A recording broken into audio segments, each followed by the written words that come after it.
नमस्कार, N V news देख रहे हैं आप। मैं हूं आपके साथ सुनील सिंह पौरुष। जी हां, आज हम बात करेंगे राजधानी लाइव में उन तमाम बड़ी खबरों की जिनको लेकर देश भर में सुर्खियां बनी हुई हैं। राजधानी लाइव में सबसे पहले बात करेंगे देश की आर्थिक राजधानी कहे जाने वाले शहर मुंबई की। इसके अलावा चंडीगढ़, लखनऊ, देहरादून, रायपुर और पटना की भी हम आपको अपडेट देंगे। जी हां, विस्तार से चर्चा करने से पहले आपको हम 6 तस्वीरें दिखाते हैं। पहली तस्वीर हम आपको राजधानी मुंबई से दिखा रहे हैं, जहां पर सुशांत केस में आज रिया चक्रवर्ती को जेल भेज दिया गया है। साथ ही रिया को 14 दिनों की न्यायिक हिरासत में भेजा गया है। इसके बाद बात करेंगे चंडीगढ़ की, जहां से आज कंगना रनौत मुंबई के लिए फ्लाइट पकड़ेंगी और इस दौरान वह मीडिया से रूबरू हो सकती हैं। इसके बाद बात करेंगे राजधानी यूपी की राजधानी लखनऊ की, जहां पर कोरोना के मामले लगातार बढ़ते जा रहे हैं। जी हाँ, और इसके अलावा अगर बात की जाए कोरोना के मामले तो यूपी में बढ़ते ही जा रहे हैं। फिर बात करेंगे देहरादून की, जहां मनरेगा योजना में भ्रष्टाचार का मामला सामने आया है। इसके बाद हम आपको राजधानी रायपुर लेकर चलेंगे, जो कि छत्तीसगढ़ की राजधानी है रायपुर, जहां पर बताएंगे कि कोरोना ने अर्थव्यवस्था को कैसे डामाडोल कर दिया है। और आखिर में बात करेंगे बिहार की राजधानी पटना की, जहां पर अवैध रेत उत्खनन के लगातार मामले सामने आ रहे हैं। तो चलिए, इन खबरों को विस्तार से देखने के लिए एक बार फिर से तमाम अपडेट के साथ हमारे जो सहयोगी हैं वो लगातार बने हुए हैं हमारे साथ। और सबसे पहले बात मुंबई की, जहां पर रिया चक्रवर्ती की मुश्किलें लगातार बढ़ती जा रही हैं। ड्रग्स मामले में रिया चक्रवर्ती को 14 दिनों की न्यायिक हिरासत में जेल भेज दिया गया। रिया को 22 सितंबर तक जेल में रहना होगा। नारकोटिक्स कंट्रोल ब्यूरो ने ड्रग्स के मामले में रिया चक्रवर्ती की गिरफ्तारी की है और गिरफ्तारी के बाद रिया को मंगलवार की रात एनसीबी ने लॉकअप में ही रहने को बोला। जी हाँ, लॉकअप में ही उनको रात जो है गुजारनी पड़ी। महाराष्ट्र जेल में आपको बता दें, मैनुअल के मुताबिक रात में कैदी को जेल नहीं ले जाया जाता है। वहीं रिया को आज सुबह 10 बजे के बाद भायखला जेल में शिफ्ट किया जाएगा। और वहीं इसके पहले कोर्ट ने रिया चक्रवर्ती की जमानत अर्जी खारिज कर दी थी, जो कि जमानत अर्जी रिया की तरफ से दायर की गई थी। वीडियो कॉन्फ्रेंस के जरिए हुई सुनवाई में एनसीबी ने 14 दिनों की न्यायिक हिरासत की मांग की, जिसे कोर्ट ने स्वीकार कर लिया। तो वहीं एनसीबी ने कोर्ट को रिया की रिमांड कॉपी भी सौंपी है। इसमें आपको ये भी बताते चलें कि कभी भी इस बात का जिक्र नहीं किया गया कि रिया इस बात को स्वीकार किया है कि वह ड्रग्स लिया करती थी।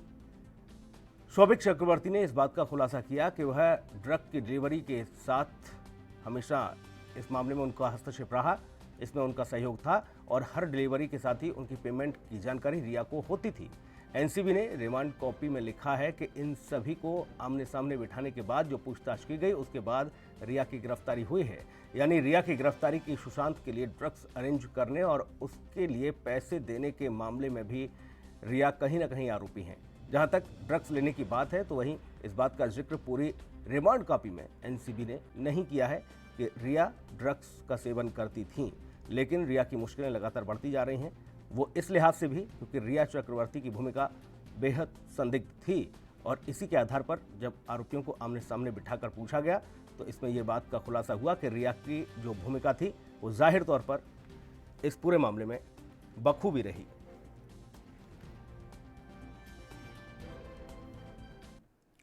मुंबई लिए चलेंगे आपको और सत्यप्रकाश सोनी हमारे सहयोगी सीधा जुड़े हुए हैं। सत्यप्रकाश, रिया को 14 दिनों की न्यायिक हिरासत में जेल भेजा गया है, क्या अपडेट?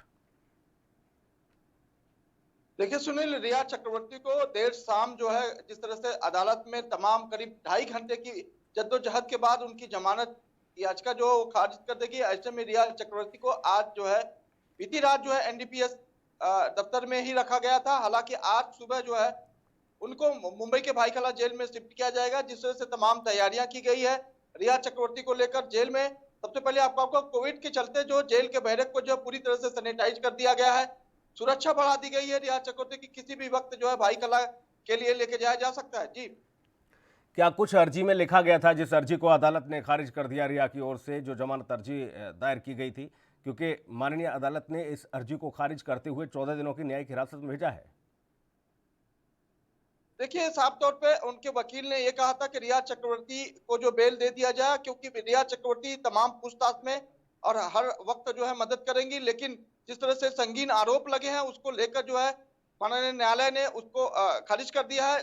आपको बता दें कि रिया चक्रवर्ती को सेक्शन 8C 20B 27, 28, 29 के तहत जो है गिरफ्तार किया गया। जाहिर तौर पर 8C जो होता है करीब 10 साल की सजा का प्रावधान होता है। ऐसे में तुरंत बेल देना कहीं न कहीं मुलाजिम नहीं माना जाता है। तो जाहिर तौर पर रिया चक्रवर्ती की जिस तरह से एनसीबी में तमाम जो है सेक्शन के तहत सिकंदा कसा है, तो ऐसे में माना जा रहा है कि रिया चक्रवर्ती को 14 दिन अब जो है जेल में ही रहना पड़ेगा। जी। क्या इस दरमियान एनसीबी पूछताछ कर सकती है या फिर सीबीआई, चूंकि सीबीआई और ईडी भी लगातार इस पूरे घटनाक्रम में मुख्य भूमिका अदा करते हुए पूछताछ का सिलसिला उनका जारी है, ऐसे में रिया चक्रवर्ती से क्या एनसीबी या सीबीआई, ईडी की पूछताछ हो सकती है जब 14 दिनों की न्यायिक हिरासत में भेजा गया है? जाहिर तौर पर जेल कस्टडी के बाद अगर किसी भी जांच एजेंसी को पूछताछ करनी होती तो बाकायदे कोर्ट के द्वारा प्रोसीजर होता है, उनको तावे में लिया जाता है। उसके बाद जो है अगर कोर्ट मंजूर करती है तो उनको पूछताछ के बुलाया जा सकता है। लेकिन जिस तरह से एनसीबी ने पहले ही कह दिया है कि रिया चक्रवर्ती की पूछताछ से वो संतुष्ट है, उनको रिमांड नहीं चाहिए थी, जिसकी वजह से उनको जो 14 दिनों की जो जेल कस्टडी दी गई। तो जाहिर तौर पर एनसीबी तो नहीं पूछ सकते, लेकिन सीबीआई में जिस तरह से लगातार अब तेज हो जाएगी, पूछताछ तेज हो गई है, ऐसे में अगर कोई लिंक जो है रिया चक्रवर्ती से मिलता है तो कहीं न कहीं सीबीआई जो है तवे में लेकर पूछताछ कर सकती है। जी। सत्यप्रकाश, कहा तो ये भी जा रहा था कि रिया चक्रवर्ती जो है अपने बयानों के बाद फंसती हुई नजर आई और ऐसे में उसने ये बात भी कबूल की कि वो ड्रग्स लेती थी, लेकिन कहीं भी जिक्र नहीं है। जो कॉपी तैयार की गई, जो धाराएं तैयार की गई, जो बयानबाजियां उनके बाद जो पूरा ब्यौरा तैयार किया गया, उसमें कहीं पर भी ये जिक्र तो नहीं किया गया है कि रिया चक्रवर्ती खुद जो है ड्रग्स लेती थी।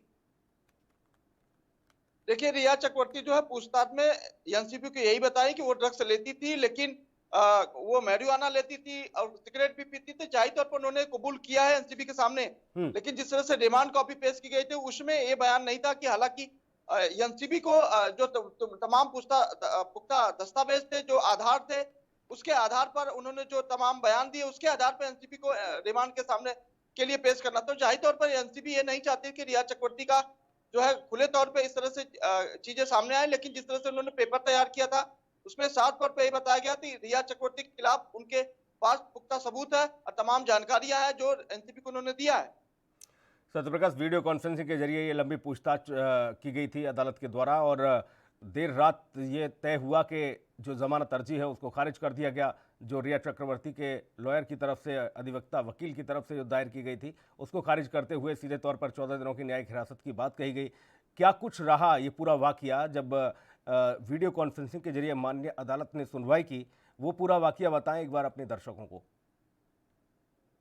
देखिए, उसमें मुंबई महाराष्ट्र में लगातार कोरोना मरीजों की संख्या जो है बढ़ती जा रही है। ऐसे में सतर्कता के चलते जो है माननीय अदालत ने एक दिन पहले ही एनसीबी दफ्तर को बोल दिया गया कि तमाम वो तैयारियां कर ली जाए, क्योंकि जो है कोरोना को देखते हुए किसी भी जो आरोपी को जो है अदालत में पेश नहीं किया जाएगा, बल्कि वीडियो कॉन्फ्रेंसिंग के जरिए पेश किया जाएगा। उसकी तैयारी करते हुए एनसीबी ने बखूबी पूरी तैयारी के साथ जो है रिया चक्रवर्ती को जो है वीडियो कॉन्फ्रेंसिंग के जरिए पेश किया। तमाम दलीलें रखी गई। 8 बजे से दलीलें शुरू, 10:30 बजे तक दोनों वकील ने अपनी अपनी दलीलें रखी है। वहीं एनसीबी ने भी अपनी जो बात रखी थी, उन्होंने साफ तौर पे पहले ही कह दिया था कि रिया चक्रवर्ती को उनको रिमांड नहीं चाहिए, क्योंकि रिया चक्रवर्ती ने तमाम जो सवाल जवाब थे वो बखूबी उन्होंने दे दिया है।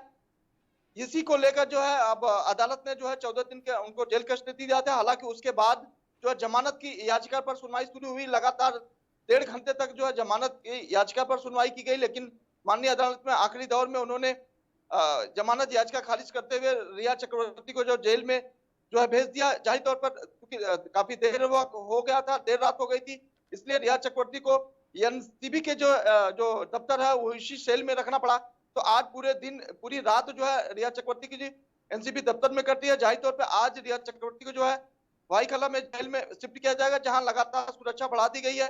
तो ये तमाम जो है चीजें जो देर रात हुई है, लेकिन उसके पहले बताते हैं कि रिया चक्रवर्ती की जब से गिरफ्तारी हुई सबसे पहले उनका मेडिकल जांच करवाया गया, जिनको कोरोना निगेटिव आया। तो बहुत सारी चीजें हैं जो लगातार जो है कल देर शाम से ही हलचल देखने को मिल रही थी। जी, बहुत शुक्रिया सत्यप्रकाश, आपका तमाम महत्वपूर्ण जानकारी के लिए। नज़र बना के रखिएगा, आगे भी आपसे अपडेट लेंगे। अगली बड़ी खबर का रुख करेंगे। अभिनेत्री कंगना रनौत आज दोपहर 12:30 बजे चंडीगढ़ से फ्लाइट के माध्यम से मुंबई के लिए उड़ान भरेंगी। आपको ये बता दें कि सुशांत आत्महत्या मामले के बाद से ही कंगना काफ़ी सुर्खियों में रही हैं। एक तरफ जहां पर मुंबई में एंट्री को लेकर संजय राउत का बयान, तो वहीं दूसरी तरफ बीएमसी की कंगना रनौत के बंगले पर कार्रवाई। अब रिया की गिरफ्तारी, इन सब पर चंडीगढ़ में आपको बता दें कि आज कंगना रनौत हालांकि मीडिया से रूबरू हो सकती हैं, साथ ही मुंबई पहुंचने पर शिवसेना का क्या रिएक्शन होगा, यह भी देखने वाली बात होगी।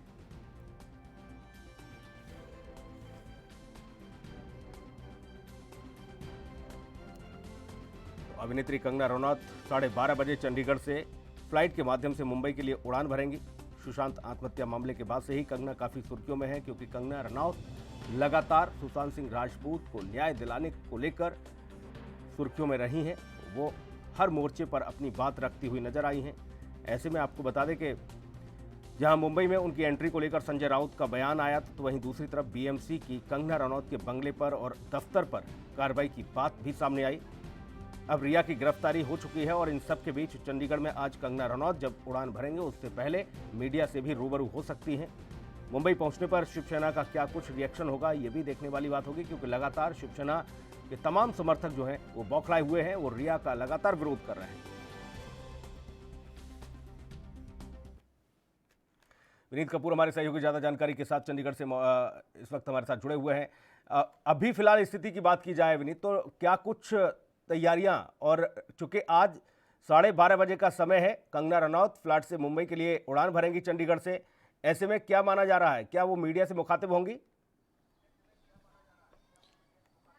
बिल्कुल, देखिए सीधे तौर पर अगर कंगना रनावत की बात करें तो कहा जा रहा है कि तकरीबन 10:30 बजे के आसपास वो चंडीगढ़ एयरपोर्ट पर पहुंच जाएंगी। जिस तरह से रात को अपने पुश्तैनी गांव मंडी के अंदर वो मौजूद थी अपने परिवार के साथ, और उन्होंने वहीं से ट्वीट करके इस बात की जानकारी दी थी कि वो 9 तारीख को सीधा मुंबई के लिए रवाना होंगी। तो आज इंडिगो फ्लाइट के माध्यम से चंडीगढ़ एयरपोर्ट से वो तकरीबन 12:30 बजे उड़ान भरेंगी और सीधा मुंबई पहुँचेंगी। हालांकि अगर यहाँ की बात करें तो यहाँ पर ज़रूर इस बात का जिक्र किया जा रहा है कि कंगना यहां पर मीडिया से जरूर मुखातिब हो सकती है, क्योंकि जिस तरह से कल रिया की गिरफ्तारी हुई उस मसले पर वो अपना प्रतिक्रिया दे सकती हैं। इसके अलावा संजय राउत का जो बयान आया या फिर बीएमसी ने उनके बंगले या ऑफिस में जिस तरह की कार्रवाई की है, इस पर वो अपना प्रतिक्रिया दे सकती हैं। क्योंकि लगातार अगर कंगना रनौत की बात करें तो जिस तरह से बॉलीवुड इंडस्ट्री के अंदर जो माफिया का एंगल निकलकर सामने आया या फिर जो ड्रग्स का एंगल निकलकर सामने आया, उस पर वो बेबाकी से अपने बयान देती हुई नजर आ रही हैं। और अब जब उनकी आवाज़ को जिस तरह से दबाने का प्रयास किया जा रहा है तो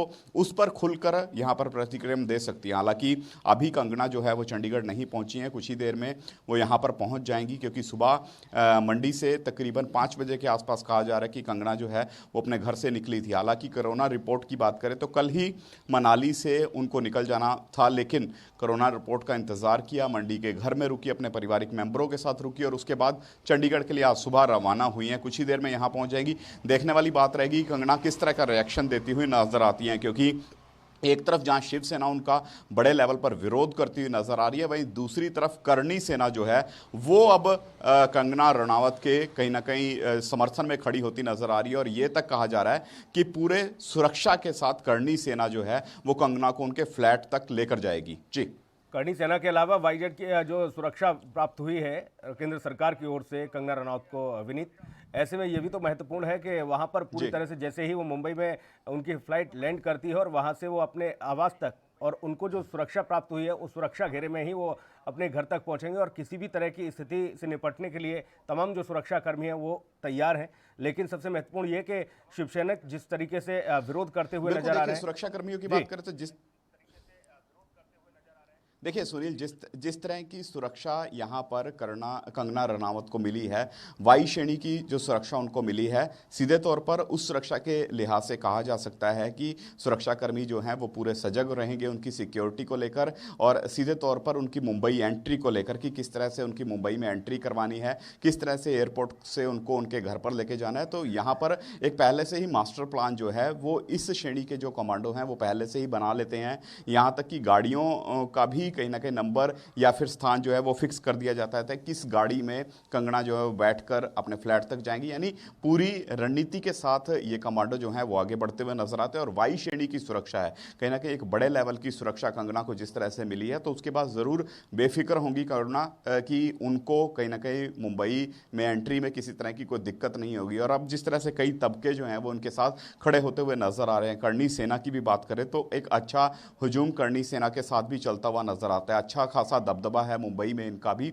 तो अगर ये पूरी सुरक्षा के साथ कंगना को एयरपोर्ट से उनके फ्लैट तक लेकर जाते हैं तो उसके बाद और ज़्यादा बेफिक्र हो जाएंगी। लेकिन शिवसेना का रुख देखने वाली बात रहेगी कि उनका किस तरह का एटीट्यूड रहेगा जब कंगना की मुंबई के अंदर एंट्री होती हुई नजर आती है। जी बिल्कुल, जाहिर तौर पर विनीत, शिवसेना का रुख देखना लाजमी होगा, क्योंकि जब कंगना वहाँ पहुँचती हैं, क्योंकि ये कहा भी जा रहा था कि शिवसैनिक जो है लगातार विरोध करते हुए नजर आएंगे, फिर चाहे वो कंगना रनावत जैसे ही एयरपोर्ट से अपने घर के लिए निकलेंगे उस दरमियान भी वो विरोध करेंगे। लेकिन सबसे महत्वपूर्ण ये कि इन तमाम सारी चीज़ों के बीच विनीत लगता नहीं कि कंगना रनावत को महाराष्ट्र सरकार को भी सपोर्ट करना चाहिए ऐसे मामले में। अगर इस तरह की स्थिति बनेगी तो देश भर में महाराष्ट्र सरकार की छवि देखिए, पहले महाराष्ट्र से ही सरकार धूमिल हुई है और फिर एक बार धूमिल होती नजर आएगी। देखिए, महाराष्ट्र सरकार की बात करें तो महाराष्ट्र सरकार क्या सपोर्ट करेगी। संजय राउत ने जिस तरह का बयान दिया और उसके बाद जिस तरह से उसको चीफ स्पोक्स पर्सन लगा दिया गया, तो उससे स्पष्ट हो जाता है कि महाराष्ट्र सरकार कहीं ना कहीं कंगना रनावत को सपोर्ट करने के पक्ष में नहीं है। इसी वजह से कहीं ना कहीं इस तरह का विरोध होता हुआ नजर आ रहा है। शिवसेना, महाराष्ट्र में शिवसेना की ही सरकार है, तो ऐसे में अगर शिवसेना के वर्कर ही एक अभिनेत्री का विरोध कर रहे हैं तो यानी कहीं ना कहीं उनको सरकार की भी शेप प्राप्त हुई है। इसी वजह से वो इस तरह का विरोध करते हुए नजर आ रहे हैं। बीएमसी की कार्रवाई पर भी सवाल उठते नजर आ रहे हैं कि जहां कंगना ने जो कह सकते हैं कि बॉलीवुड इंडस्ट्री में ड्रग्स माफिया का जिक्र किया, उसके तुरंत बाद बीएमसी ने उनके बंगले पर कार्रवाई करनी शुरू हो गई, वहां पर नोटिस चिपका दिया गया, इसके अलावा उनके दफ्तर में दबिश दी गई। तो उस पर भी एक बड़ा कहीं ना कहीं सवाल खड़ा हो रहा है कि क्या अब महाराष्ट्र में कंगना रनावत के ऊपर जो द्वेष की भावना है उसके तहत कार्रवाई होती हुई नजर आ रही है। हालांकि लगातार कंगना जो है वो आवाज अपनी बुलंद करती हुई नजर आ रही है, अभी भी दबने का नाम नहीं ले रही है। लेकिन आज किस तरह का मुंबई में माहौल होगा ये बड़ा सवाल बनता हुआ नजर आ रहा है। वो तो खैर है, लाजमी है, देखना दिलचस्प होगा कि आखिर किस तरीके का माहौल होगा। लेकिन बहुत संक्षेप में ये जानूंगा विनीत आपसे, मंडी से चंडीगढ़ की जो दूरी है वो कितनी है और कितना वक्त लगता है वहां तक पहुंचने के लिए? वहां चंडीगढ़ में अभी फिलहाल क्या कुछ तैयारियां, जैसा कि आप बता रहे हैं कि कंगना सुबह 5 बजे अपने घर से रवाना हुई हैं मुंबई के लिए, वो पहले चंडीगढ़ पहुंचेंगे, यहां से वो फ्लाइट लेकर सीधा मुंबई जाएंगी? बहुत संक्षेप में। देखिए सुनील, अगर हम मंडी से चंडीगढ़ की दूरी की बात करें तो अमूमन 5 से 6 घंटे लग जाते हैं, लेकिन वाई प्लस सिक्योरिटी साथ में है तो लगा सकते हैं कि 4.5 घंटे में कंगना जो है वो मुंबई से माफ़ कीजिए, कंगना जो है कहीं ना कहीं मंडी से चंडीगढ़ पहुंच जाएगी और उसके बाद यहाँ से जो सारी फॉर्मेलिटीज़ हैं एयरपोर्ट की उसको कंप्लीट करने के बाद 12 बजे उनकी फ़्लाइट जो है आएगी। मीडिया का जमावड़ा जो है अभी से एयरपोर्ट पर होना शुरू हो चुका है। सुरक्षा के लिहाज से भी वहां पर प्रबंध किए गए हैं कि यहां पर किसी तरह का शिव सैनिक जो है एयरपोर्ट पर आकर विरोध करने का प्रयास ना कर सके। जी बहुत शुक्रिया विनीत आपका तमाम महत्वपूर्ण जानकारी के लिए। यहाँ तो कंगना रनौत उड़ान भरेंगी चंडीगढ़ से, वो पहुंचेंगी मुंबई और इस दरमियान चंडीगढ़ में भी हलचल तेज है क्योंकि मीडिया से मुखातिब हो सकती हैं कंगना रनौत। अगली खबर का रुख करेंगे। उत्तर प्रदेश में अब रविवार को भी लॉकडाउन समाप्त कर दिया गया है और बाजारों में पहले की तरह अलग अलग साप्ताहिक बंदी रहा करेगी। उत्तर प्रदेश सरकार इकोनॉमी को मजबूत करने के लिए और उद्योग धंधों को बढ़ावा देने के लिए अब कंटेनमेंट जोन को भी छोड़कर सभी तरह की जो स्थितियां थी उनसे निपटने के लिए तैयार है और लॉकडाउन समाप्त करने के साथ साथ सामान्य दिनों की तरह ही छूट प्रदान की जा रही है यूपी में। लेकिन उत्तर प्रदेश में कोरोना के मामलों की अगर बात की जाए तो वो लगातार बढ़ते जा रहे हैं, बढ़ोतरी हो रही है। अगर हम बीते 24 घंटे की बात करें तो यूपी में 6,743 कोरोना पॉजिटिव केस सामने आए हैं। राजधानी लखनऊ में बीते दिनों करीब 887 पॉजिटिव केस सामने आए। तो वहीं आंकड़ों का जो लगातार बढ़ना वो खतरे की घंटी है। लेकिन सरकार का कहना है कि अब अर्थव्यवस्था को मजबूत करने के लिए बीते कई महीने से जो लोग समस्या को झेल रहे हैं, व्यापारियों को राहत देने के लिए ज़्यादा से ज़्यादा छूट प्रदान की जाएगी। लोगों को अब कोरोना के साथ जीने की आदत डालनी चाहिए और सोशल डिस्टेंसिंग के साथ ही मास्क का पालन करना चाहिए, नियमों का पालन करना चाहिए।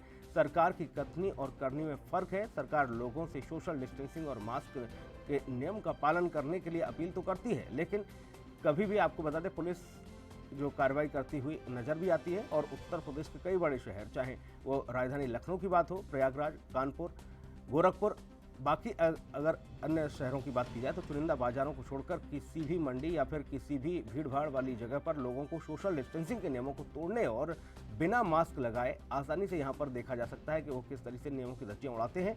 अंदाजा लगा सकते हैं कि जब प्रदेश के कई बड़े शहरों का ये हाल है तो छोटे जिलों और गाँव का क्या हाल होगा, क्या स्थिति होगी। क्योंकि बाकी बड़े शहरों में ही नियमों की धज्जियां उड़ाई जाती हैं।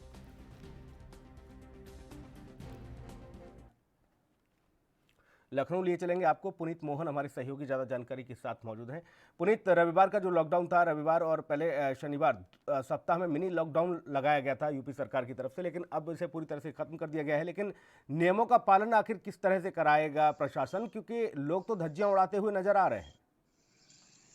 जी बिल्कुल सही कहा सुनील आपने कि लोग नियमों की धज्जियां उड़ाते हुए नजर आ रहे हैं। सोशल डिस्टेंसिंग और मास्क जैसा कोई शब्द अब रह ही नहीं गया है, क्योंकि सोशल डिस्टेंसिंग की बात ही ना करिए, भीड़ भाड़ पहले ही जैसी है, वैसे ही जाम लग रहा है, वैसे ही मार्केट में भीड़ उमड़ रही, वैसे ही मंडियों में भीड़ उमड़ रही। और मास्क जो सबसे ज्यादा जरूरी है, कंपलसरी है कि अगर आप घर के बाहर हैं या भीड़ भाड़ वाली जगह पर हैं तो आपको मास्क लगाना चाहिए। लेकिन बहुत से ऐसे लोग हैं जो बिना मास्क के आपको आसानी से घूमते हुए दिख जाएंगे। इसकी अहम जिम्मेदारी जिला प्रशासन पर होती है और जिला प्रशासन का सहयोग करता है नगर निगम या नगर विकास या अगर जिला निकाय वहां नगर निकाय है वो, और पुलिस प्रशासन मिल करके पूरा एक ऑपरेशन चलाते हैं और लोगों को मास्क लगवाते हैं। लेकिन बीच में कुछ दिन ये प्रक्रिया दिखाई दी, उसके बाद लापरवाही इस कदर है कि अभी सुबह राजधानी लखनऊ में कई जगह पर मंडियां लगी हुई हैं। कई ऐसी जगह हैं जहां पर फेमस मंडियां लगती हैं और दूर दूर से लोग यहाँ सब्जी वगैरह फल वगैरह खरीदने आते हैं। वहां पर पुलिस मूक दर्शक बने खड़ी रहती है, किसी को मास्क लगाने को नहीं कहा जाता है। सोशल डिस्टेंसिंग जिस तरीके से सब्जी वालों को एक रो से दूसरी रो दूरी बनाकर बैठाया गया था, वो दूरी भी खत्म हो रही है। लोग खुद से बेपरवाह हो गए हैं, लापरवाह हो गए, जिसका नतीजा ये है कि अकेले राजधानी लखनऊ में बीते 24 घंटे में 5,745 नमूने लिए गए, जिसमें से 887 लोग कोरोना पॉजिटिव पाए गए हैं। आंकड़ा लगातार बढ़ रहा है। 63,725 इस समय यूपी का आंकड़ा है। और अगर हम बीते 8 दिनों की बात करें तो 47,780 लोग कोरोना पॉजिटिव, यानी कि लगभग 50,000 के लोग आसपास के लोग कोरोना पॉजिटिव हुए हैं। इन आंकड़ों पर अगर हम गौर करें तो टीम 11 और मुख्यमंत्री जो निर्देश देते हैं, लगातार मुख्यमंत्री प्रयास कर रहे हैं। राजधानी लखनऊ में 1000 बेड का अस्पताल बनाने की बात कही गई, उसको धीरे धीरे पूरा किया जा रहा है। लिम्ब सेंटर जो मेडिकल कॉलेज का था उसको कोविड-19 हॉस्पिटल बना दिया गया है, क्योंकि मेडिकल कॉलेज में कोविड-19 होने से जो अन्य बीमारी के पेशेंट हैं उनको दिक्कतों का सामना करना पड़ रहा था। इसलिए अब एक पूरा वार्ड कुछ ही दूरी पर लिम्ब सेंटर है, वहां पर बनाया गया है जो कोविड-19 स्पेशल हॉस्पिटल है। इसके अलावा तमाम तरीके की कवायद होती, चाहे वो प्रमुख सचिव गृह अवनीश अवस्थी हो या उनके साथ अन्य अधिकारी हो, लगातार जो जिले के अधिकारी हैं उनको निर्देशित करते हैं कि इस तरीके से सोशल डिस्टेंसिंग कराइए, इस तरीके से मास्क का पालन कराइए। लेकिन जिला अधिकारी या जिला प्रशासन बेपरवाह और लापरवाही इस कदर उनकी बढ़ गई है कि कोरोना के केस जो बढ़ रहे हैं वो इसका नतीजा दिखा रहे हैं कि किस तरीके जिलों में लापरवाही बढ़ती जा रही है। अगर लखनऊ से थोड़ी दूर पर आप निकल जाइए, जो छोटे जिले हैं वहां पर लोगों के मन में एक भ्रम आ गया है कि कोरोना नाम की कोई चीज है ही नहीं, लोग मास्क नहीं लगाते हैं, लोग सोशल डिस्टेंसिंग का पालन नहीं करते। इसमें कहीं ना कहीं जिला प्रशासन सबसे बड़ी लापरवाही खुद पैदा कर रहा है। जी पुनीत, सबसे महत्वपूर्ण ये कि जो भी तस्वीर, जो भी स्थिति राजधानी लखनऊ से अगर निकल कर जाती है तो पूरे प्रदेश के लिए एक नज़ीर होती है, क्योंकि जो भी प्रदेश का मुस्तकबिल है वो लिखा जाता है राजधानी लखनऊ में। अब ऐसे में अगर लखनऊ में ही नियमों की धज्जियां उड़ाई जाएंगी तो जाहिर तौर पर बाकी शहरों का हाल तो मतलब सोचने पे ही बनता है कि आखिर किस तरह की स्थितियां वहां होंगी। हमने कई मौक़ों और मोर्चों पर देखा है कि वहां पर साफ तौर पर नियमों की धज्जियां उड़ाई जाती हैं। ऐसे में बाकी जिला अधिकारियों को या बाकी प्रशासन को, पुलिस प्रशासन को किस तरह से और मजबूत करने के लिए, क्योंकि सरकार गंभीर होती नज़र आ रही है, चाहे वो टीम 11 की बात की जाए, नोडल अधिकारियों की बात की जाए, तमाम जो महकमा है उसको व्यवस्थित करने की कोशिश की गई कि कोविड-19 से लड़ना है। और मिनी लॉकडाउन तक यूपी में देखने को मिला रविवार और शनिवार को, लेकिन अब सारी चीज़ें पटरी पर आने लगी हैं। और ऐसे में सबसे महत्वपूर्ण विनीत ये हो जाता है कि आपको नियमों का पालन भी कराना है और अर्थव्यवस्था को पटरी पर भी लाना है। तो ऐसे में बड़ी जिम्मेदारी प्रशासन की है। ऐसे ही लापरवाही रहेगी तो अर्थव्यवस्था तो पटरी पर आ जाएगी, लेकिन लोगों की जिंदगी से ज़रूर खिलवाड़ हो जाएगा।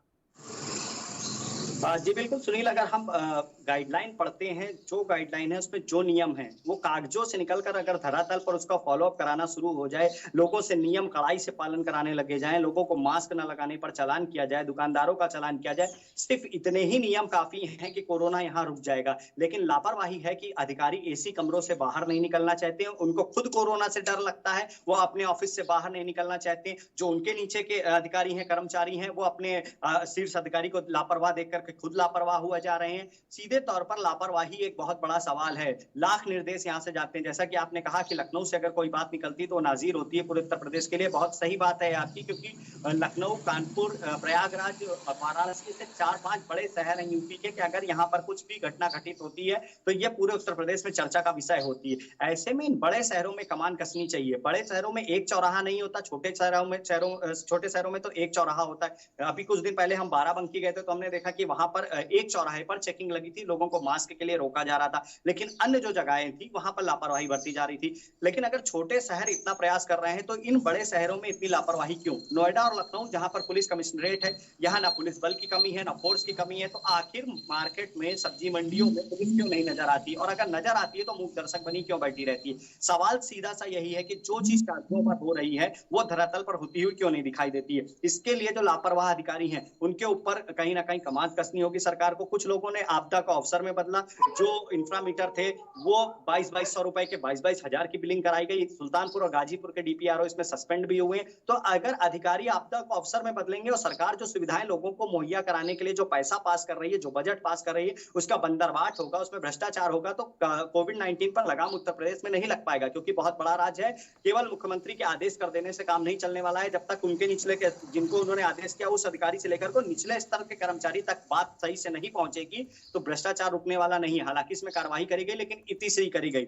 जो बड़े लेवल के अधिकारी हैं उनको बचाने के लिए छोटी मछली को फंसा दिया गया, छोटे अधिकारियों को सस्पेंड कर दिया गया, लेकिन यहीं से बात बनने वाली नहीं है। इसकी पोंत्या जांच होनी चाहिए कि कोविड के लिए जो भी सामान खरीदे गए वो महंगे रेट पर क्यों खरीदे गए, जैम पोर्टल से क्यों नहीं खरीदारी करी गई, और आगे के लिए एक नाजीर होनी चाहिए कि जैम पोर्टल के बिना कोई खरीदारी ना हो और हर व्यक्ति तक जो सुविधाएं मुहैया कराई जा रही सरकार द्वारा वो पहुंचे। इसके लिए भ्रष्टाचार पर लगाम लगानी होगी, लापरवाह अधिकारियों पर लगाम लगानी होगी, तभी जाकर के कोविड-19 का असर उत्तर प्रदेश में कुछ कम हो पाएगा। जी सुनील। पुनीत, जिस तरीके की बात आप कर रहे हैं कि आपदा को अवसर में बदलने का काम, ये तो एक बड़ी लॉबी है, चाहे उसमें आईएएस, आईपीएस बड़ी लॉबी शामिल हो। इन सभी लोगों ने इस आपदा को अवसर में बदलने का काम किया है। अपने दफ्तरों में बैठकर ही तमाम सारे खेल इन लोगों ने खेल लिए। लेकिन हालांकि ये मसला अलग हो जाएगा, ये विषय बिल्कुल अलग हो जाएगा। लेकिन मैं तो ये जानने की कोशिश कर रहा हूँ, ये चाहने की कोशिश कर रहा हूँ कि लोग इस बात को समझें कि आखिर देखिए, कभी भी आपने देखा होगा चेकिंग के नाम पर किस तरह से भ्रष्टाचार का एक खेल खेला जाता है। अब यहाँ ये स्थिति रहेगी कि मास्क और तमाम सारी जो चीज़ें हैं, जो नियम बनाए गए कि बाइक पे सिर्फ एक व्यक्ति ही सफ़र करेगा, दूसरा व्यक्ति नहीं बैठेगा, ये तमाम सारे जो नियम बनाए गए हैं कोरोना को लेकर, कोविड को लेकर, ये सिर्फ लोगों की सेहत और स्वास्थ्य और उनके परिवार के बचाव के लिए, इस महामारी से लड़ने के लिए।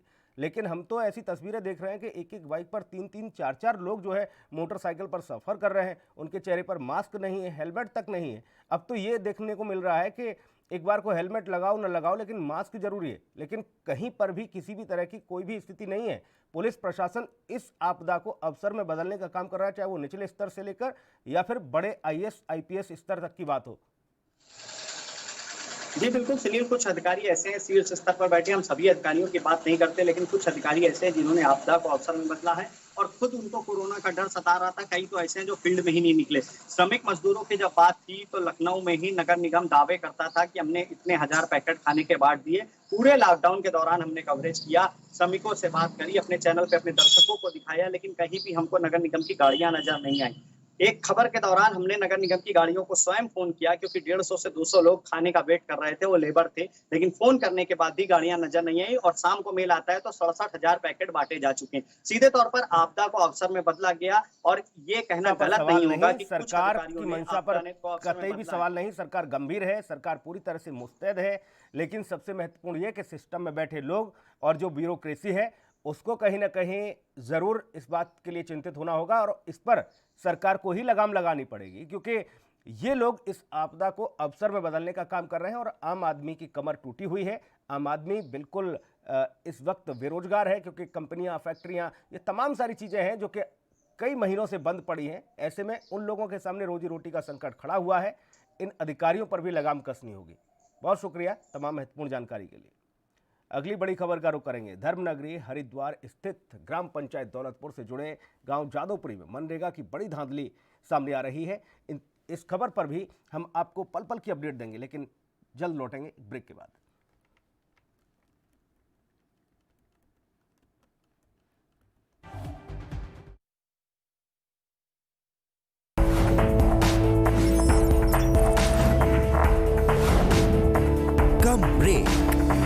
ज्यादा खबरों के साथ देखिए ANP news in channel number पर।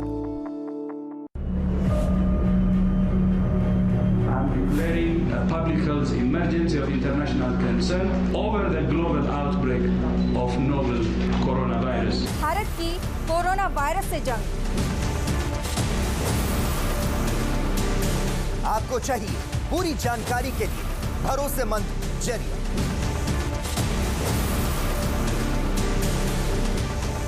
जानकारी जो अफवाहों पर ना हो।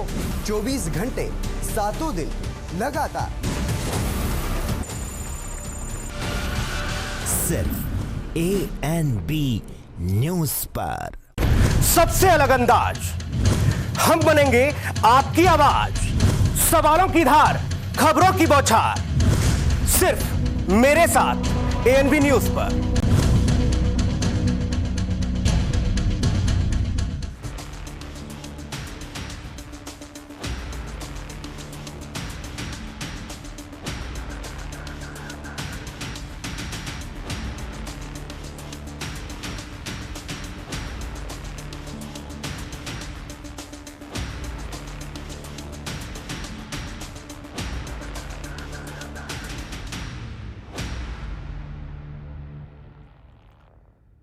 तो ब्रेक के बाद स्वागत आपका। धर्मनगरी हरिद्वार स्थित ग्राम पंचायत दौलतपुर से जुड़े गांव जादूपुरी में मनरेगा में बड़ी धांधली का मामला सामने आया है। ये गांव इसलिए भी सुर्खियों में है क्योंकि इस गांव का बीड़ा ANP न्यूज ने उठाया, इस लिहाज से क्योंकि इस गांव में अभी तक विकास कार्य नहीं हुए थे। इतना ही नहीं, ग्रामीणों को लूटने का काम यहां के तमाम अधिकारी कर्मचारी करते हुए नजर आए। दरअसल ग्रामीणों का आरोप है कि हरिद्वार जिले में होने वाले मनरेगा के कार्यों पर नाम पर ही अधिकारियों ने मोटी चांदी यहां पर काटी है और लोगों का हक का जो पैसा है उसको कहीं ना कहीं डकारने का काम किया। इस मामले में ग्रामीणों ने लिखित शिकायत पत्र BDO रुड़की और जिलाधिकारी हरिद्वार श्री रविशंकर को दिया है और भ्रष्ट अधिकारियों के खिलाफ जांच की मांग की है और कार्रवाई की भी बात कही है।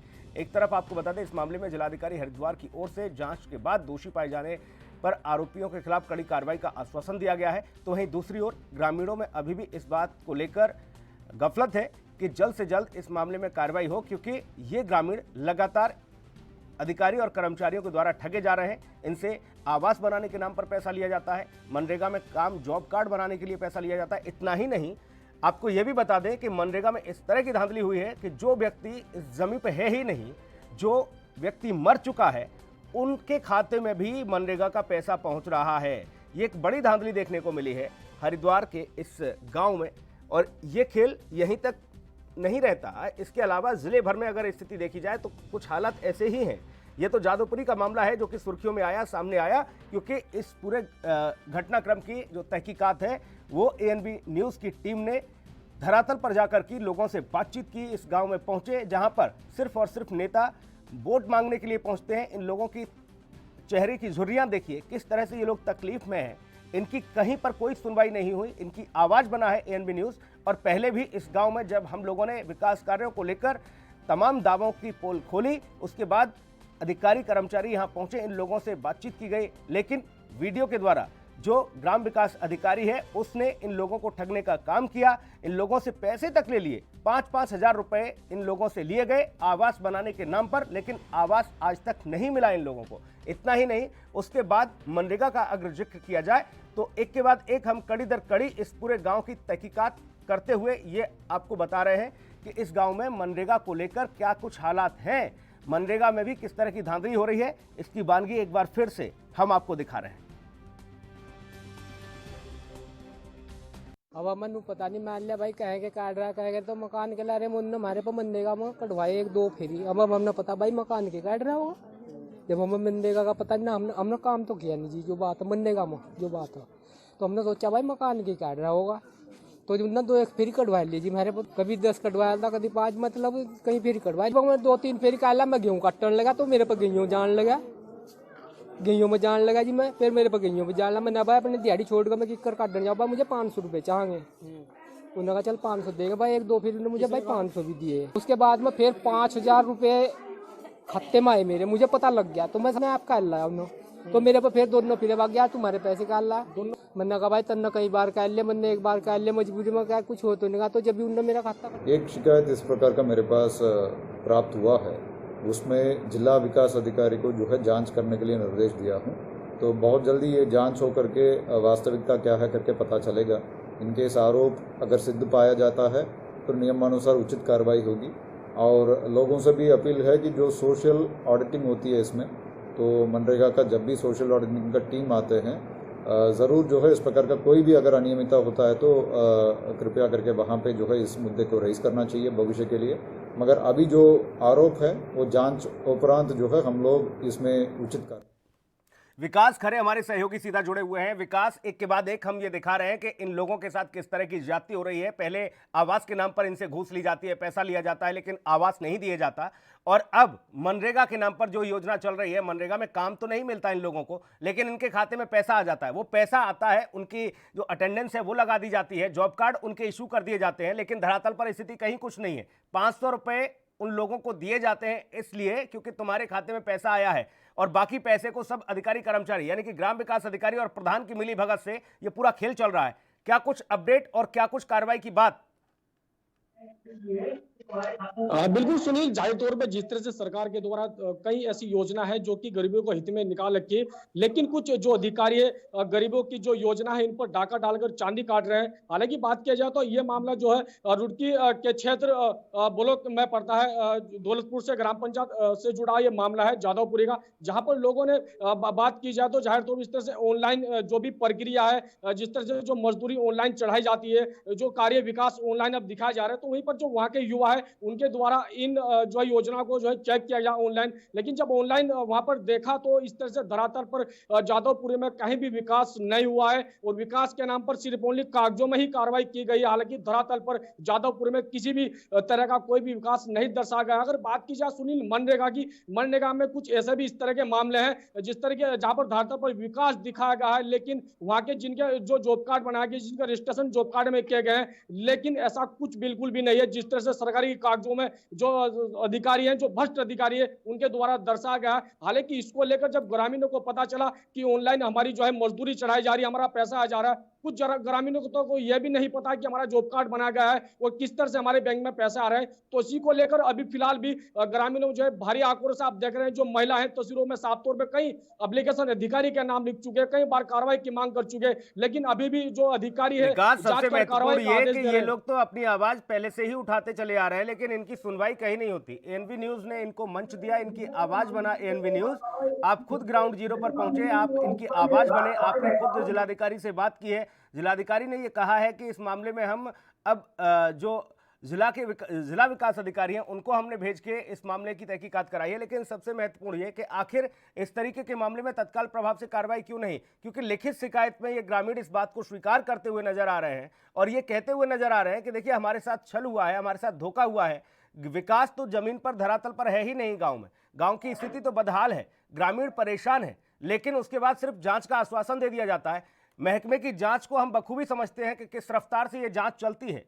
बिल्कुल सुनील, बात की जाए तो गरीब है, आखिर गरीबी की कौन सुनेगा। जिस तरह से नेता जो गण है जब वोट के नाम पर गांव में पहुंचते हैं, हाथ जोड़ते हैं, तो तभी गरीब जनता याद आती है। लेकिन हालांकि जिस तरह से गरीब जनता का उत्पीड़न हो रहा है, जो योजनाओं के नाम पर ठगी की जा रही है मजदूरों के साथ, इस तरह से धरातल पर वहां पर कुछ भी नहीं। आप तस्वीरों में देख रहे हैं जिस तरह से लोगों के पास मकान नहीं, आवास के नाम पर कई अधिकारियों ने जो है 5-5 हजार रुपए 2-2 हजार रुपए घर से लिए। आखिर गरीब आदमी किस तरह से इनको पैसा दे रहा होगा और किस तरह से उन्होंने जो पैसा इकट्ठा किया हुआ है कि हम हमारे यहाँ मकान बनेगा, आवास बनेगा, लेकिन उस तरह से कुछ भी अधिकारियों के द्वारा नहीं बना गया। वहीं अगर बात की जाए शौचालय की, जिस तरह से नरेंद्र मोदी प्रधानमंत्री लगातार नारा है कि स्वच्छ भारत और स्वच्छ अभियान हर गांव में चले, लेकिन शौचालय के नाम पर भी जो भ्रष्ट अधिकारी है इनके द्वारा वहां पर 2-2 हजार रुपए 5-5 हजार रुपए वसूले गए। तो एक बड़ी धांधली यहाँ पर साफ तौर पर ग्रामीणों के द्वारा हमारे सामने रखी गई और हमारे द्वार वहां पर ग्राउंड जीरो पर जाकर जब हमने वहां पर देखा तो ऐसा कुछ भी नहीं है जिस तरह सरकारी कागजों में धरातल पर जो है विकास वहां पर दिखा रखा है। बात की जाए तो इस तरह तालाब के वहां पर सौंदर्यकरण लगातार हर गांव में,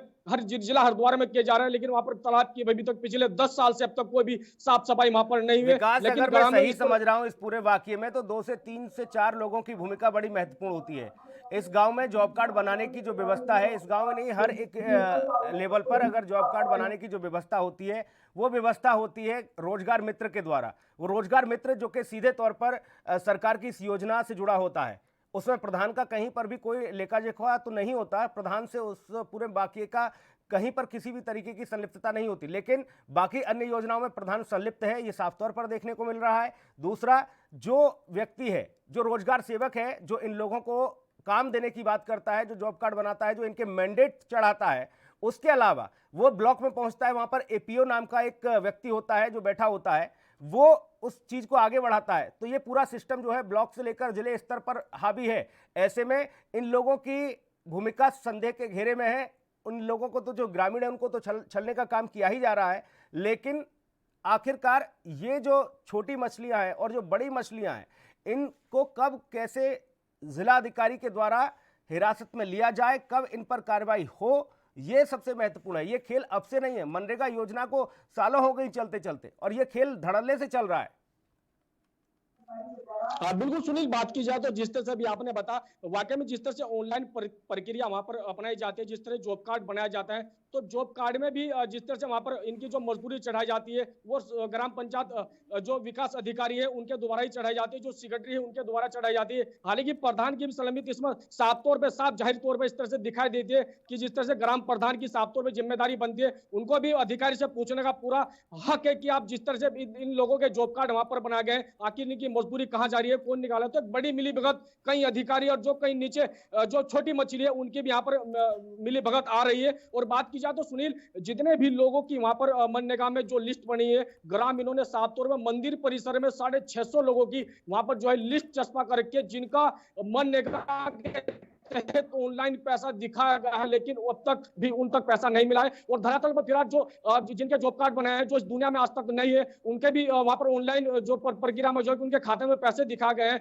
कई दिनों की 2000 बात की जाए तो 20 में जो भी 4 महीने पहले एक व्यक्ति वहां से भी फिलहाल इस धरती पर नहीं है, वो इस दुनिया से जा चुका है, उनकी भी वहां पर मजदूरी ऑनलाइन दिखाई गई है। तो साफ तौर पर एक बड़ी जो मिली भगत अधिकारियों की छोटी मछली की, वो साफ तौर पर साफ जाहिर यहाँ पर कर रही है। एनवी न्यूज आवाज बना है लोगों की, और आवाज तब तक उठाता रहेगा जब तक बड़ी कार्रवाई नहीं हो जाती है, जब तक कोई बड़ी नजीर पेश नहीं की जाती है। क्योंकि इस मामले में अगर कार्रवाई होती है तो जाहिर तौर पर बाकी जो अन्य ब्लॉक में भी जो भ्रष्टाचार पनप रहा है उस पर भी कहीं ना कहीं ब्रेक लगेगा। उस पर भी एक बार सोचने को ये लोग मजबूर होंगे कि वहां पर इस तरह की कार्रवाई हुई है, तो जाहिर तौर पर एक बड़ी नज़ीर तो पेश करनी होगी जिलाधिकारी को, क्योंकि ये खेल छोटा खेल नहीं है, ये बड़ा खेल है। और ये वर्षों से चला आ रहा है, जब से मनरेगा योजना चल रही है। लोगों को काम मिले न मिले, लेकिन उनके खाते में पैसा आता है और उस पैसे को वो लोग निकाल लेते हैं, और इन लोगों को लालच देकर 100, 200, 500 रुपये का लालच देकर इन लोग ग्रामीणों को ये कह दिया जाता है कि आप ये रखिए, आपने कोई काम नहीं किया, लेकिन फिर भी हम आपको पैसा दे रहे हैं। सरकारी पैसे का सीधे तौर पर यहाँ पर बंदरबांट होता नजर आ रहा है, चूना लगाया जा रहा है, राजस्व को बहुत बड़ा नुकसान पहुंचाया जा रहा है। ऐसे में इन लोगों को जरूर सख्त से सख्त कार्रवाई इन पर होनी चाहिए, तभी एक बड़ी नजीर पेश होगी। हम तब तक इस मंच के माध्यम से इन लोगों की आवाज उठाते रहेंगे जब तक पूरी तरीके से कार्रवाई नहीं हो जाती। बहुत शुक्रिया विकास, तमाम महत्वपूर्ण जानकारी के लिए। और अगली बड़ी खबर का रुख करेंगे, बात करेंगे छत्तीसगढ़ की राजधानी रायपुर की। जी हां, रायपुर में जनता से जुड़े कई कार्यालय सील कर दिए गए। यहां पर कोरोना के कई पॉजिटिव मरीज मिलने से अधिकारियों और कर्मचारियों में भी दहशत का माहौल है, और इसकी वजह से कामकाज पर असर पड़ रहा है। कबीर नगर थाने में 7 पुलिसकर्मी कोरोना पॉजिटिव मिले हैं, जिसके बाद पूरा थाना सील किया गया। साथ ही आपको बता दें, थाने के सारे काम अब पुरानी बस्ती थाने से ही हो रहे हैं। उधर रजिस्ट्री कार्यालय में 24 संक्रमित लोग मिले हैं। रजिस्ट्री का दफ्तर बंद है। रोजाना होने वाले जमीनों की खरीद फरोख्त पर भी इसका सीधे असर पड़ रहा है। प्रधानमंत्री योजना कार्यालय में भी 2 लोग संक्रमित मिले, और इस वजह से जिले में बनने वाली प्रधानमंत्री सड़क योजना का काम रुका हुआ है। तहसील कार्यालय में 9 लोग संक्रमित मिले हैं, और इसके कारण आपको बता दें कि जाति निवास प्रमाण पत्र जो है वो लोगों को नहीं मिल पा रहे हैं, उसमें खासी दिक्कतें आ रही हैं। कलेक्ट्रेट में 10 कर्मचारी संक्रमित मिले हैं। इसकी वजह से युवाओं, महिलाओं और उससे संबंधित जो स्किल डेवलपमेंट का कार्य है वो पूरी तरह से ठप पड़ा हुआ है। आपको ये बता दें कि लॉकडाउन तो खत्म कर दिया गया है, लेकिन न तो सरकार का राजस्व के प्रति किसी भी तरह का रुख नजर आ रहा है, और न ही कोरोना पर रोकथाम की जा रही है। राजधानी में अगर प्रशासन की बात की जाए तो विभाग एक आदेश जारी करके विभागों में होने वाली सार्वजनिक बैठकों और आयोजनों पर रोक लगाता तो नजर आ रहा है। दूसरी तरफ प्रदेश के कर्मचारी संघ के अध्यक्ष सभी शासकीय कार्यालयों में जनता के प्रवेश पर रोक की मांग कर रहे हैं। और अगर हम बात करें सरकार की तैयारियों की, तो लगातार बढ़ रहे कोरोना मरीजों की वजह से अब आईसीयू का जो बेड का संकट है वो भी बढ़ता हुआ नजर आया, क्योंकि ये संकट अब से नहीं है, लगातार संकट की स्थिति पैदा हो गई है। अस्पतालों में कोरोना के जो मरीज जा रहे हैं वो जाहिर तौर पर उनको ठीक से इलाज नहीं मिल पा रहा है, और ऐसे में अस्पताल प्रबंधन हाथ खड़े करता हुआ नजर आ रहा है। वहीं सीएमएचओ रायपुर ने बताया कि गर्मी को दूर करने के लिए, जो स्थिति है उसको दूर करने के लिए प्रयास किए जा रहे हैं। छत्तीसगढ़ की राजधानी रायपुर की ये हम लगातार तस्वीरें दिखा रहे हैं, बात कर रहे हैं। कोरोना ने राजधानी की रफ्तार को पूरी तरीके से ब्रेक करते हुए रोक लगा दी है और लॉकडाउन पूरी तरह से खत्म कर दिया गया है। सिर्फ रविवार को ही दुकानें बंद करने का आदेश दिया गया है। बावजूद इसके लोगों की भीड़ भी सड़कों पर दिखती हुई नजर आ रही है और सरकार की ओर से जनता को जाहिर तौर पर निर्देश तो दे दिए जाते हैं, आदेश दे दिए जाते हैं महकमे को जनता से पूरी तरीके से यहाँ पर कोरोना के मामले को लेकर यहाँ पर सख्ती बरती जाए, लेकिन धरातल पर स्थिति एकदम अलग है।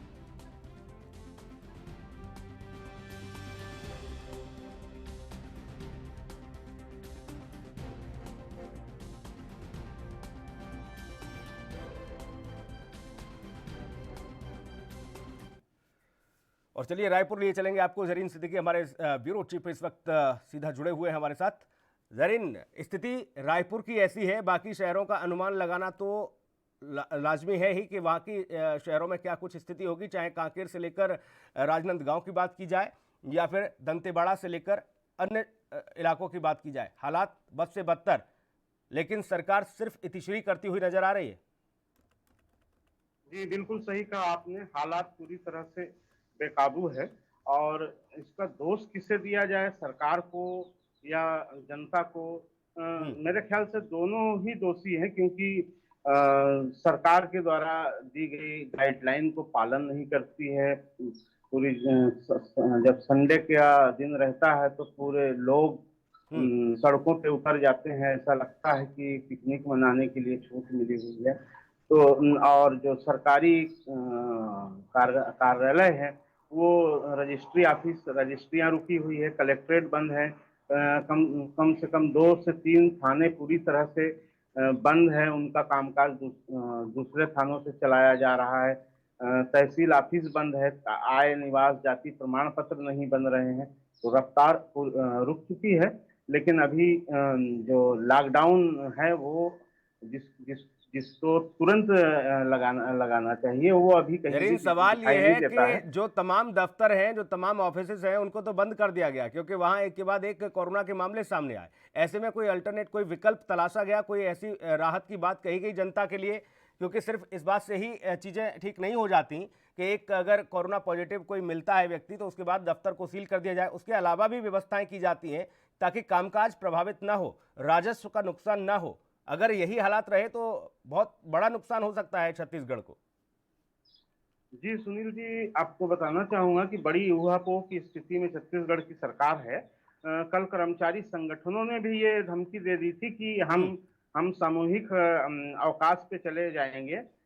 इस बात को लेकर कलेक्टर ने रात में ही आदेश जारी कर दिया कि 24 अक्टूबर तक कोई भी किसी भी प्रकार की छुट्टी नहीं दी जाएगी और कोई वैकल्पिक व्यवस्था थानों को लेके बात करें तो दूसरे थानों में उनका कार्यकाल चालू है, बाकी किसी भी तरह से वर्क फ्रॉम होम या इस तरह की कोई व्यवस्था बिल्कुल जाहिर तौर पर जरीन, क्योंकि एक बार तो देखने को मिला था छत्तीसगढ़ सरकार पूरी तरह से कोरोना को नियंत्रित करती हुई नजर आ रही है, लेकिन एक के बाद एक जब मामले बढ़े और महकमे में मामले बढ़े तो पता चला कि लापरवाही की तो इंतहा हो गई।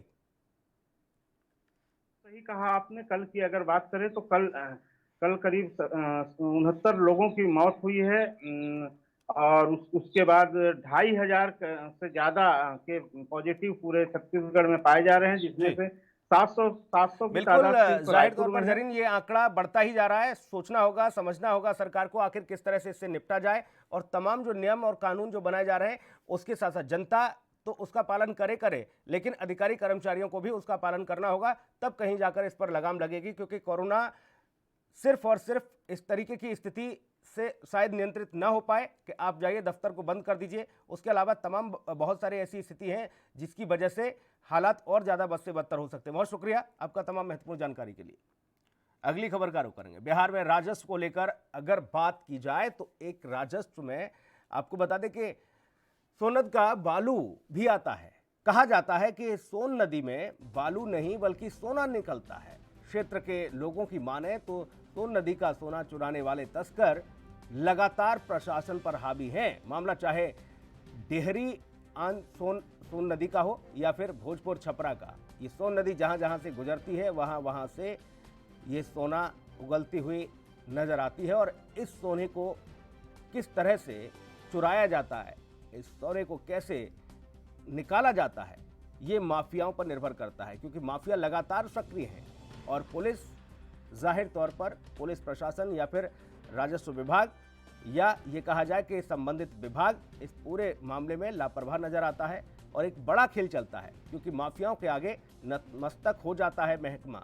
यही वजह है कि लगातार सोन नदी का जो सोना है उसे निकालने का काम किया जा रहा है। किस तरह से हावी है यहाँ पर ये माफिया राज, इसकी वानगी एक बार फिर से देखने को मिल रही है।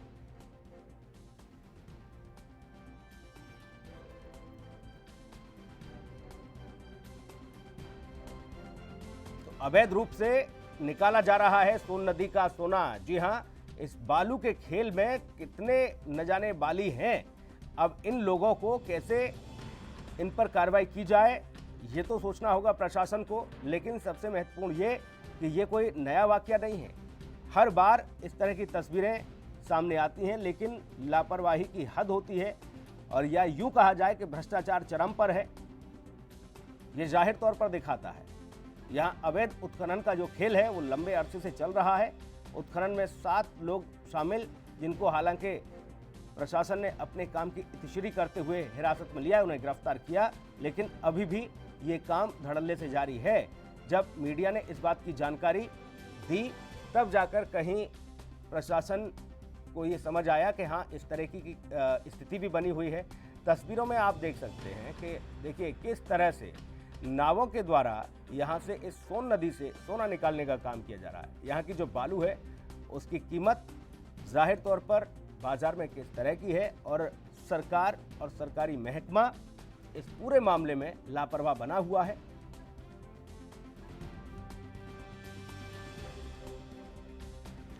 मिथिलेश मिश्रा हमारे सहयोगी ज्यादा जानकारी के साथ फोन लाइन पर मौजूद हैं। मिथिलेश, कई मर्तबा शिकायत की गई, कई मर्तबा तस्वीरें दिखाई गई और कई बार ये कहा गया कि अब तो जागिए हुजूर, क्योंकि जिम्मेदारी आपके कंधों पर है। आपको ये बताया गया कि जो सोन नदी का जो सोना है, ये जो बालू है, जो रेत का खनन किया जा रहा है, कम से कम इसको बचा लीजिए ताकि सरकार को राजस्व का नुकसान न हो। लेकिन माफिया राज हावी है। जी बिल्कुल, ये कहा जा सकता है कि बिहार में जो राजस्व की अगर बातें हम लोग करें तो सारे कारोबारों में सबसे ज्यादा अगर राजस्व की प्राप्ति होती है सरकार को तो बालू से ही प्राप्त होता है। बिहार के जो बालू है देश को विभिन्न राज्यों में भी जाया जाता है, लेकिन सबसे हास्यास्पद बात ये रहा है कि बालू खनन होते हैं, इस रास्ते से कई पदाधिकारी जाते हैं, कई मंत्री जाते हैं, उत्खनन होते हुए देखते हैं। इसके बावजूद भी उसके जो पकड़ की जो शक्तियां हैं, कई एजेंसी इसके इन तमाम लोगों को पकड़ने के लिए लगाई गई है, लेकिन सबसे हास्यास्पद बात ये हो जाती है कि गिरफ्तारी नहीं हो पाती है, सिर्फ थानापूर्ति करके छोड़ दिया जाता है। अब मैं आपको सीधे तौर पे ये बताते चल रहा हूँ कि जिस तरीके से सोन नदी में छापेमारी की गई थी, करीबन लगभग 500 से ज्यादा पुलिस बल की प्रयोग की गई थी, लगभग 100 नाव वहां पे मौजूद थे, 3000 लेबर मौजूद थे, मजदूर थे, लेकिन महज थोड़ी सी देखा गया तो मात्र 13 लोगों की गिरफ्तारी की बातें सामने में आई है। अब ये सवाल सबसे बड़ी सिस्टम पे आती है कि 3000 मजदूरों में मात्र छोटे से इकाई को गिरफ्तारी की जाती है।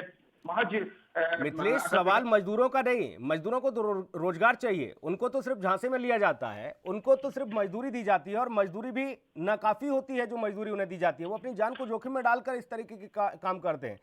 सवाल ये है कि जो माफिया हैं, जो लगातार प्रशासन से मिली भगत करके इस तरीके का खेल खेलते हैं, उन पर शिकंजा कब कसा जाएगा? और ऐसे अधिकारी कर्मचारी जो लगातार संलिप्त हैं इस तरीके के मामलों में, उनकी जांच कौन करेगा? जी बिल्कुल, ये कहा जा सकता है सीधे तौर पे कि अभी हाल के दिनों की मैं बातें आपको बताते चला हूं कि खुद यहाँ के पुलिस के मुखिया डीजीपी महोदय ने ये बात को स्वीकार भी किया था बातचीत के क्रम में ही कि यहाँ पर कई लोग ऐसे हैं जो नेता हैं और पुलिस के से मिले जुले हैं, खनन विभाग के कई ऐसे पदाधिकारी हैं जो मिली भगत कर करके उत्खनन किया जा रहा है, बालू खनन किया जा रहा है। तो ये स्वीकृति होने के बावजूद भी आखिर ऐसी क्या सिस्टम में है जिसके तहत में उन्हें गिरफ्तारी नहीं की जाती है, महज एक थाना पूर्ति कर दी जाती है। आखिर ऐसी क्या स्थितियां बन करके आ रही है कि बालू खनन के अंतर्गत में जो बालू माफियाएं हैं उनको ज्यादा राहत दी जा रही है। अब सीधे तौर पे ये कहा जा सकता है कि जो सोन की सोना है उसे चुरा करके अन्य स्थलों पे बेचना, सारे लोग के मिली भगत कर करके बेचना, अब निश्चित तौर पे अपने आप में एक सिस्टम पर तो सवाल खड़ा जरूर होता है। जी बिल्कुल मिथिलेश, और आम आदमी तो यही कहता है कि मेरा मुंशी भी मेरा कातिल है, मैं न्याय की उम्मीद किससे करूं। जब लोग ही इसमें संलिप्त हैं, अधिकारी कर्मचारी जिनके कंधों पर जिम्मेदारी है वही इसमें संलिप्त हैं, तो फिर आखिर आम आदमी गुहार लगाए तो किससे लगाए। बहुत शुक्रिया आपका तमाम महत्वपूर्ण जानकारी के लिए। राजधानी लाइव में इतना ही, नमस्कार।